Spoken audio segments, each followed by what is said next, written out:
This is the grief support group meeting here that we're having at the clinic. This is the initial stage and the transition stage that will be covered in this session. First of all, my name is Kimberly Elliott. I'm one of the social workers here at the clinic. I'm going to go over some rules and stuff that we have. At any time, if you have any questions, please do not hesitate to stop me and ask me, and I will explain further. First, we have a confidentiality statement that you guys have to sign. It will stay here. That statement covers anything that we say here. It stays here between me and you. The only time that I have to do anything with this is if I see that you're a threat to yourself, a threat to society, or if there's abuse involved, then I have to report that to the authorities. That's by law. Also, we have weekly team meetings, and we discuss our clients with our team, but it stays here in our group home setting here. So nothing is gonna be out and open. Is that, you okay with that? Okay. We have some rules with the group that we need to go over. We have start times. It's gonna be every Tuesday from 7 to 9. Is that good with everybody? Okay. If you have to be late, you have a 30-minute window.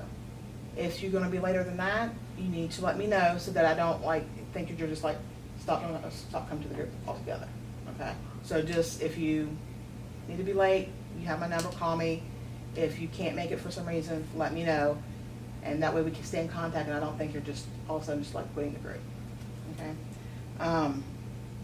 If anything else, if there's something I'm doing that you don't think that I'm doing, that I'm helping you, that there's something going on, that we're having a conflict, please let me know. We have two co-leaders here, Laura Venison and Michele. Huh?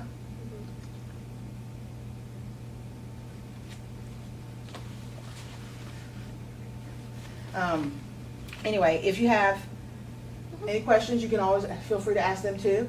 You have their contact information as well, and they will help you in any way they can too. Okay. At the end of this meeting, we will decide whether we need to how long this meeting needs to continue. Whether we'll start out at 10 weeks. If we need to go further, then we will continue further. If it needs to be shortened, it'll be shortened. Okay. Basically, this is to help you guys deal with your grief. We're going to provide you educational tools, socialization, with your group members, and spiritual time.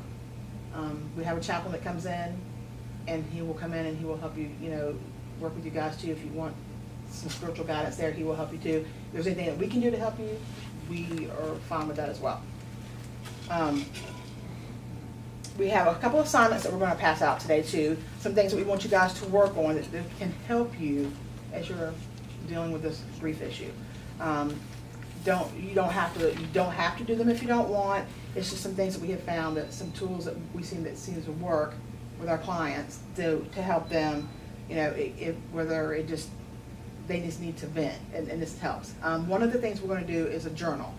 I don't have that for you, but I want you to get a journal, and anytime during the day that you have that you feel like you're having a bad day, you're confused about something, write it down.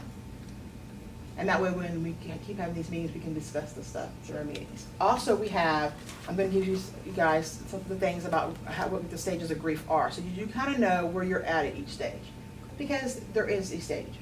Okay, everybody grieves in a different way, so we do not grieve the same. Grief is not on a timetable. Just because one person grieves and is done in 6 months grieving doesn't mean that that's where everybody will live. So do not feel that you have to be at a certain stage at a certain time. That's not what this is all about. I've always wondered, do the stages of grief, do you have to do them is it a specific, I know No. they can vary in time, you could be in one stage for a week and another stage for a year or whatever, but do they go in that order, or is that just? Some people can be in stage 1, and then the next week they're in stage where they're accepting it, and then something can pop up and they're back in denial again. Oh, okay. So it fluctuates. Okay. But the purpose of this group is to get you guys to eventually be to a point where you can function on a daily basis without thinking that your life is over because you lost your loved one, or you're never going to fully be over that person. You're always going to remember that person, but you will be able to go on with your daily life without that person being there, and know that it's okay if you think of something and you cry. It's okay. That's the purpose of all of this.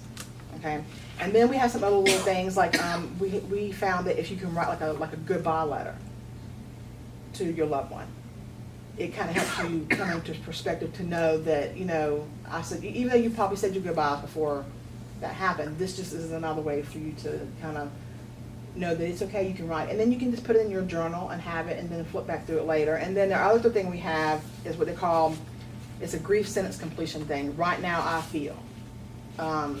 I feel the saddest when. Little questions like that. And you just answer them. And you be honest. That's what we want you to do. We want to be able to help you guys as much as we can. At any given time, if you feel that there's something you don't understand or that you need to take a break from the group, just let us know. We understand. And we will, you know, we'll pick up where we left off. Okay? Any questions so far? Okay. So the next thing that we're going to do, we're going to go into our transitional stage, is we're going to go around the room and we're going to have you guys tell me a little bit about yourself and what's going on with you, like how you feel right now and who it was that you lost. If you want to talk about it, if you don't, we'll go to the next person. So, and introduce yourself too as your, so that I can get to know who you guys are as well. You want to go first? Okay. My name's Nicole, and I lost my grandfather in October, and then my father-in-law in January. And so it was, the grandfather one was a little easier, if you can say it's easy, because he had been sick for a long time, so we kind of knew, like, he wasn't going to be around for very long, and then it just kind of got bad all of a sudden, and so it was kind of not expected, but we kind of knew it was coming, and so it was a little easier to prepare for it. But then, like, my father-in-law, we just woke up one morning and we couldn't get him awake, so it was like totally out of the blue, completely sudden, very shocking, and it was just, it's kind of destroyed the family almost. So, like, right now, what are some of your feelings that you're feeling right now? Honestly, I don't know if I felt a whole lot, especially with my father-in-law, because, like, my husband and I live with his parents and to help take care of him, and so I think mostly I'm just trying to help make sure my husband's okay and my mother-in-law is okay and that they're functioning and getting through everything, because, I mean, I knew him the least of everybody. You know, I've only been married to my husband for, I don't know, 2 years, something like that, and so I didn't know him as long as everybody else, so I feel like I'm just trying to make sure and help them get through things, and I don't know if I'm quite feeling it yet. Okay, so are you taking time for yourself there? Are you trying to kind of come to grips with this a little bit? I mean, because even though you didn't know him well, you still knew him. Yeah, I mean, I kind of, I don't know. I probably need to take more time for myself and make sure I, like, process it correctly, but I've been so focused on making sure that they're okay and that they can grieve in their own way, and because that's an issue too, is my mother-in-law thinks that everyone should express their emotions and grieve like she does, and my husband doesn't, and so trying to keep the peace between them and make them, but, like, he understands everyone grieves in their own way, but she doesn't, so trying to help her grieve in her own way, but realize that everybody else grieves in their own way. Just because my husband's doing things differently doesn't mean he's not grieving. It's just they express it differently, and trying to keep the peace there. Okay, and then that's some of the things that we're going to discuss here in this meeting, that in this session, is that everybody grieves in a different way. Yeah. The way you may grieve may be the same way that you may grieve. Right. Or that this person over here grieves. Nobody grieves the same. Nobody is ever going to be at the same points of their grief at the same time. Yeah. And what is right for you may not be right for the next person. And it doesn't mean that you care less or more, and that your grief is not as important as the next person. It's just that our bodies are not set up to all grieve the same. Right. And we don't have, there's not a clock to say, okay, we need to be done at this time. Right. No. You know, and so that's good, but you do need to take time for yourself too. Yeah. So it is good that you come to this meeting, Yeah. so that you can also learn things that you can take back and help Yeah. your family. Yeah. So that is a good thing. Yeah. And as we go along with these groups, we'll probably have people that will probably periodically pop in that are at more different advanced stages in their grief, and, you know, that like to share, you know, how they're getting by, what things that they're doing that says helping them cope with their grief and be able to move forward.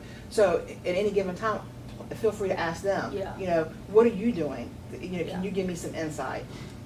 Because it seems to help everybody if we can all kind of talk, since we're all in the same area here. Yeah, not only if I could get some of the advice that by mice, but if I could relate some of the stuff they do to Right. the home people as well, it might help smooth things Right. down. And that's what we want. We want it to be able so that we can all be here to kind of help each other and support each other. Okay? It was nice to meet you, Nicole. And your name, please? I'm Kelsey, Hi, Kelsey. and I lost my uncle in December in a robbery. He was shot and killed. when they came to steal Christmas presents. It was right before Christmas.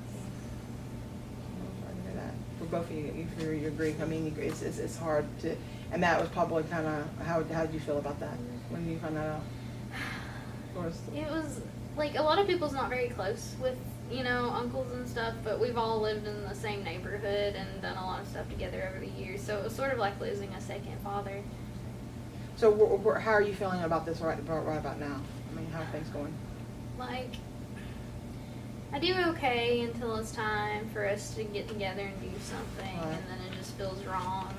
It normally causes depression to flare up again, and like for a couple days after that, I sort of cry and mope around and stuff. And you do know that that's okay, right?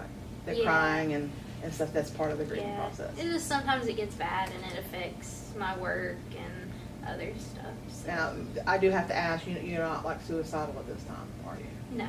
And you or your family has that, okay. At any given time that you get to that point that you feel that way, please call me and we will work on what we need to do. Okay, so it was good to meet all of you guys. I hope that you want to be in this group and that there's things that we can do to help you, because I really feel this is an important avenue to travel together.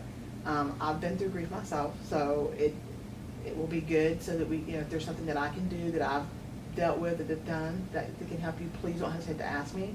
Me or our two co-leaders, Michele and Laura, are here to help you as well, anytime.